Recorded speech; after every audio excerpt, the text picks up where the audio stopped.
India ने चांद का मिशन चंद्रयान-3 में कामयाबी के बाद अब सूरज की तरफ अपना मिशन भेज दिया है। इसरो ने इस मिशन का नाम आदित्य L1 रखा है। इस वीडियो में हम आपको इंडिया के सूरज की तरफ इस मिशन की पूरी तफसीलात बताएंगे। मीडिया रिपोर्ट्स के मुताबिक आदित्य L1 का नाम हिंदू सूरज देवता आदित्य के नाम से मंसूब किया गया है और L1 का मतलब है लैग्रेंज पॉइंट 1, सूरज और ज़मीन के दरमियान वो सही जगह जहां हिंदुस्तानी खलाई जहाज़ जा रहा है। इस मिशन का मकसद सूरज की बैरूनी तहों का बारीक बीनी मुशाहिदा, शमसी हवाओं का मुताला करना है जिनके ज़मीन पर असरात मुरतब होते हैं। ये मिशन ज़मीन से 1.5 मिलियन किलोमीटर यानी 9,32,000 मील का सफ़र करेगा। ये ज़मीन से सूरज के दरमियान फासले का सिर्फ 1% बनता है।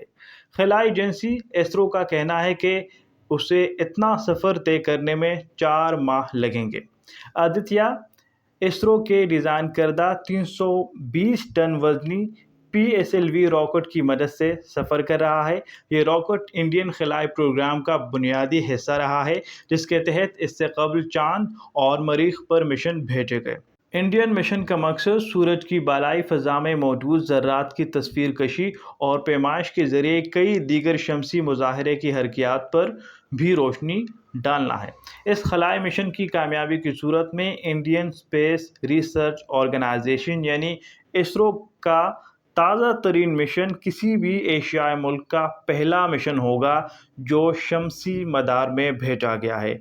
इंडिया ताकतवर खलाई ममालिक की तरह खलाई संग मील अबूर कर रहा है, लेकिन इन कामयाबियों पर इंडिया के अखराजात बहुत कम हैं। माहिरीन का कहना है कि इंडिया मौजूदा टेक्नोलॉजी की नकल और इसे अपनी ज़रूरत के मुताबिक शक्ल देकर अखराजात को कम करता है और इसकी वजह इंतहाई हुनरमंद इंजीनियर्स की ज़्यादा तादाद है, जिनकी आमदन गैर मुल्की इंजीनियर्स के मुकाबले में बहुत कम है। गुज़िश्ता माह चांद की सतह पर कामयाब लैंडिंग पर $7.5 करोड़ से भी कम लागत आई। इससे कबल ये कामयाबी सिर्फ रूस, अमेरिका और चीन ने हासिल कर रखी है।